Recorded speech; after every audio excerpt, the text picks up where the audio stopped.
Well, this is part 2 in a 2-part series on the poet warrior defeating giants. And last week we began looking at 1 Samuel chapter 17, where we're looking at 7 principles for defeating giants in our lives. And sometimes those giants can be depression.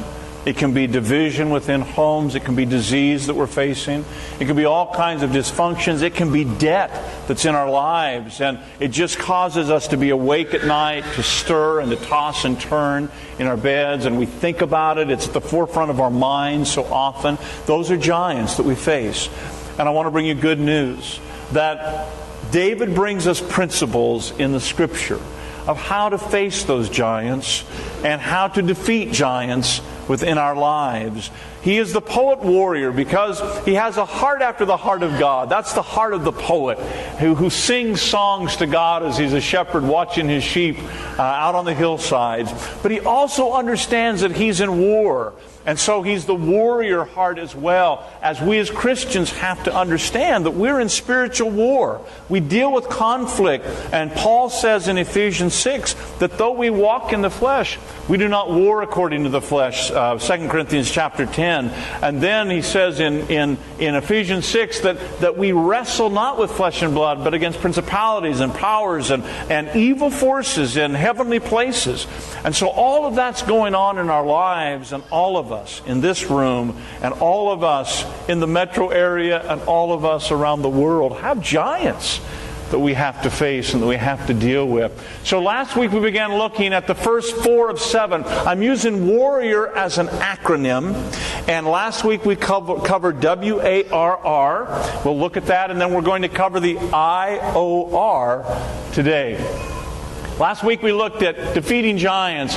The W is for wrestle with the real problem. We talked about how the giants in our lives oftentimes aren't the real problem, but they expose the real problem. In this case, it was Israel's fear that it exposed.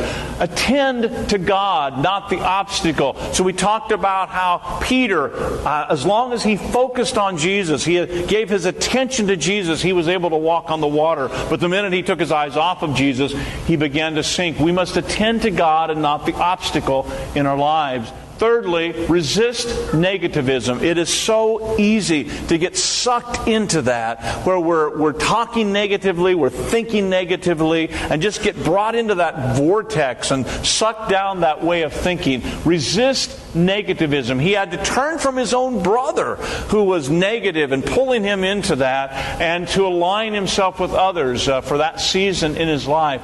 And then fourthly, remind yourself of past victories.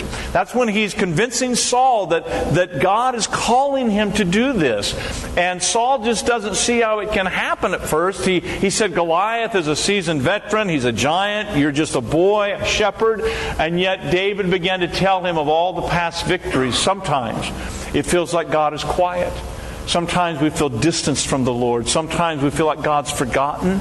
And those are times that we need to remind ourselves of those past victories that God has given us in our lives. So now let's continue today in the last 3, the I-O-R of the acronym warrior.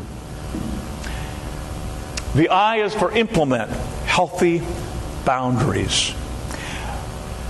My daughter Mandy, my son Michael have both helped me realize over the years, probably my greatest gift is not understanding style and apparel. When I go out on my own, it's a little dangerous as far as going out to buy clothes. I have no sense of what I need to buy, what's really current. I'm a bargain hunter, so I go out looking for the bargain. So like one day I'd come home with this, I'd gone out on my own, I'd ventured out into the arena of shopping for clothes on my own, and I came home with these pants and the shirts and a sports coat and these black tennis shoes. And the kids saw that, and one of them, I think Mandy at that point, said, "Dad, don't ever go shopping on your own again." never venture out. Michael went out with me then one day to help me pick out shoes, to walk me through. I'd pick up and I'd say, how about these? No, Dad, no, you don't want that. Put those back. And so I had no sense of that. And I suspect that Saul was a little concerned that David had no sense of the right attire that he was to have with facing the giant Goliath. And so Saul wants to dress David in his armor, Saul's armor. Now realize, Saul stands a head and shoulders taller than anyone in the land of Israel. And he puts his armor, his full armor, which was an incredible status. I mean, that just didn't happen, that you would give someone your armor to use, but he shares his armor. So it was very prestigious that Saul would give this to David to wear in battle. So it took some brass on David's part to say, no, just can't do that. Not going to do that. He's saying no to the most powerful person in Israel. And he says this, I cannot go with these because I'm not used to them. One translation says, I haven't proven them. Another says, I haven't tested them. So it must have been almost comical watching David to try to walk around with this suit of armor on, or the armor that he had to go out in. And then he says, and then it says, and he took his stick, 5 smooth stones, and his sling. Implement healthy boundaries. In implementing healthy boundaries in our lives, sometimes we have to determine the people and the situations who help us fulfill the call of God upon our lives, and the people and the situations who hurt us in the fulfilling of the call of God upon our lives. This doesn't mean that we surround ourselves with yes people, but it does mean that certain situations and certain people tend to help us fulfill what God's called us to be. And certain situations and certain people tend to hinder that process. David was going to have firm boundaries here. Saul, it had to feel like a lot of pressure from a king to wear his armor, and David said no. Implementing healthy boundaries is all about learning to say healthy yeses, healthy no's, and controlling the things that we can control in our lives. There's a movie, and it's called The Lion of Winter. And it's the story of Henry II, one of Shakespeare's great characters, and of course a historic figure. The movie is fictitious, but it's an interesting drama, as Henry II has this tension with his family, and he imprisons 2 of his kids, Prince Gregory and Prince Richard. We all know as Richard the Lionhearted. And so there they are in prison, and it's the year 1183, and it's Christmas time. And while they're in prison, Gregory and Richard, there they are on the eve of their execution. They're about to be killed in this movie. And Richard is pondering and deliberating how he wants to stand when he's executed so that his body will fall in the way he wants it to fall. And Gregory says, you fool, what does it matter how your body falls when you're dead? To which Richard retorts, it matters a great deal when all you have left is the fall. Richard was saying, you control what you can control. The giants in our lives, oftentimes we can't control that. We can't control Goliath. David could not control this beast of a man, this 9-foot-tall man. He could only control his part in it. God was going to have to come through. Clearly, whether David wore Saul's armor or had his own stuff, his slingshot, wasn't going to matter if God didn't command the process. So David was simply being true to his own boundaries where he was in the journey. Now the day would come when David would wear armor, but he wasn't ready for it yet, and we need to understand that with healthy boundaries. It doesn't mean that we're static. It doesn't mean that we're not going to change from that, but we need to identify where we are in the journey now, and we need to be true to that boundary. Healthy yeses, healthy no's, control the controllables, and God's going to cause us to grow. We're going to grow in our call. We're going to grow in our anointing. We're going to grow in our ability. But all along in that journey, we implement healthy boundaries in that process. When my mom was diagnosed with a grapefruit-sized tumor many years ago, She had gone to the doctors, and she was now scheduled for surgery. And she and a handful of other prayer people held her before the Lord for an entire week or so in really focused, intense prayer. And so when Mom, according to how she told it, when she went into the hospital for surgery, she asked to have another x-ray. And they said, Mrs. Boatman, we don't need to take another x-ray. We've done all of that. Today you're scheduled for surgery. My mom, who was a pretty reserved person, insisted upon having another x-ray. They took an x-ray. The doctor came in to hear my mom tell it, and he said, Mrs. Boatman, I don't know how to explain this, but this grapefruit-sized tumor has now shrunk to the size of a walnut. We're not going to do surgery today.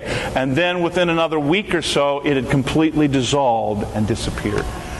My mom was controlling the controllables. Now, had the tumor not dissipated, my mom would have gone through a surgery, and then she would have found something else as a foothold to release her faith, to control the controllables. But at that point, that was something she could control. At that point, she could assert herself and enter into God's will at that level. So it's so important in facing the giants of our lives, whether it's at school, whether it's on the job, whether it's brokenness in the home, whether it's dysfunction, whether it's debt, whatever the dysfunction, the debt, the disease may be that we face, the giant, the Goliath, it's so important to implement healthy boundaries, because oftentimes we fail by not tending to business inwardly with proper boundaries in our lives. Healthy yeses, healthy no's, controlling the controllables, and don't stew over the stuff you can't control. David knew ultimately God had to do in Goliath through him, or it wasn't going to get done. Secondly, or actually the next letter in this, the O, order your conversation and conduct around God in defeating the giants in our lives. Goliath has just gotten done trash-talking David. He has told him essentially that he is going to chew him up and spit him out and feed him to the birds. And he has every confidence in the world that he's going to do that to David. When he gets done, David doesn't get pulled into that same trash talking. He doesn't let Goliath define the rules of the vernacular, of the language. David holds fast to his language, to his covenant language in God. And he says this, you come to me with a sword and a spear and a javelin, but I come to you in the name of the Lord of hosts, the God of the armies of Israel. When you see someone who can control his or her tongue, you'll find someone who can control their entire being. That's what James tells us. Because the tongue, by it, he says, hell is loosed. And by it we see every part of our lives brought into control by being able to control our conversation.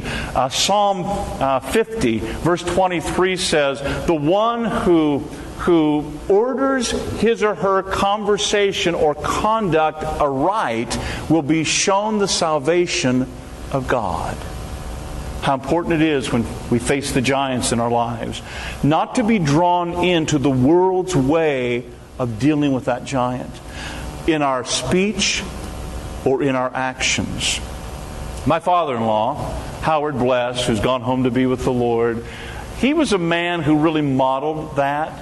He was a dairy farmer who loved Jesus. In fact, Lorea's told me that when the veterinarian had come out and attending one of the dairy cows, let's call her Betsy, I don't remember the name, but they had their cows named, and the veterinarian was using some profane language, and Howard went up to Betsy and said something like, Betsy, you're not used to hearing that language, are you? Because he was a man who had ordered his conversation aright and had ordered the conduct of his life. He was a Christian man, a Lutheran man, and he and I had lots of theological discussions, and he taught Sunday school. He was a man who understood the difference between churchianity and loving Jesus.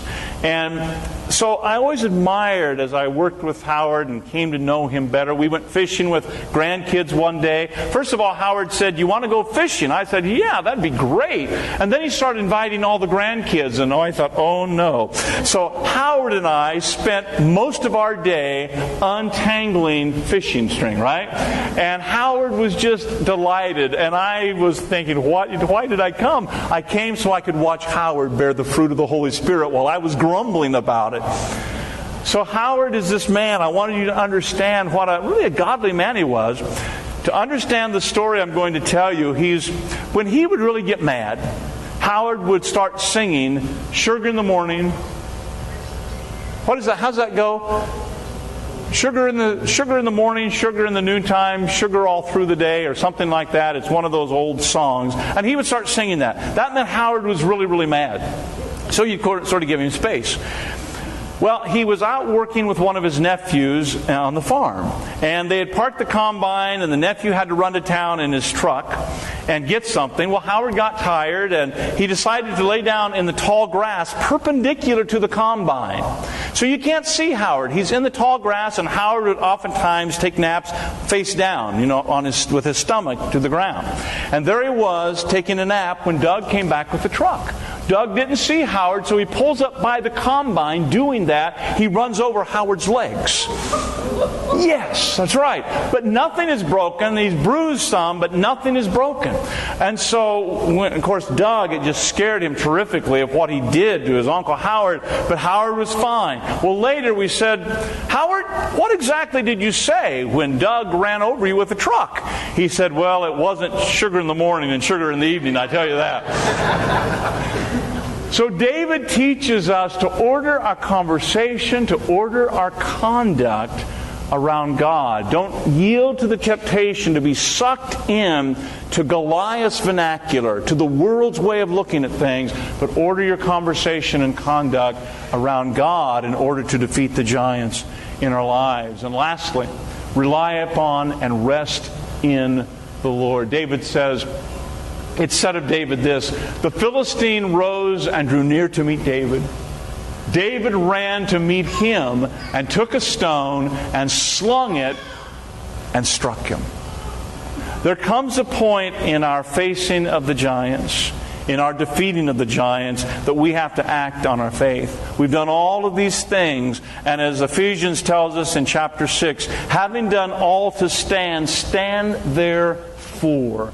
There just comes a time when we have to rely on God and go out and face the giant, trusting that God's going to deal with it one way or the other. On this side or the other side, we're just going to trust God. We rely upon Him. Hebrews chapter 4, verse 11 says, "Let us labor diligently to enter into rest." That's an interesting couplet of words, labor diligently, and then later to enter into rest. So to enter into rest, there is a spiritual exertion on our part, it seems, that we exert ourselves spiritually to enter into the rest of God, and we rely upon Him. Proverbs chapter 3, verses 5 and 6 says, "Trust in the Lord with all your heart, and do not lean on your own understanding. In all your ways acknowledge Him, and He shall direct your paths." We partake of communion today, and I want you to think about it in context with facing and defeating our giants. Jesus would not be pulled into the world's way of dealing with a fallen planet. He was tempted in the wilderness by Satan, and Satan tempted Him 3 times to pull Him into his arena of how to deal with things. But Jesus refused him every time. He was going to usher in a new way of living out life. He was going to overthrow the darkness, not by military might, not by using the tools and weapons of this world, but He was going to be the servant leader, and He was going to sacrifice Himself. And instead of usurping Himself over everyone, He was going to serve everyone and surrender to God and rely upon God in that process. So it's an incredible moment on that Last Supper when they are gathered around the table. And instead of rallying the troops for a military coup, a coup d'etat. Instead, he is speaking to them of surrender. And he washes their feet, and he offers them his very body and blood symbolically, as they identify with the servant leader, the one who relies upon and rests in the Lord. To quickly review these 7 things that we learn from this chapter 17 in facing and dealing and defeating the giants, we wrestle with the real problem. We attend to God, not the obstacle. We resist negativism. We remind ourselves of past victories. We implement healthy boundaries. We order our conversation and conduct around God. And we rely upon and rest in the Lord.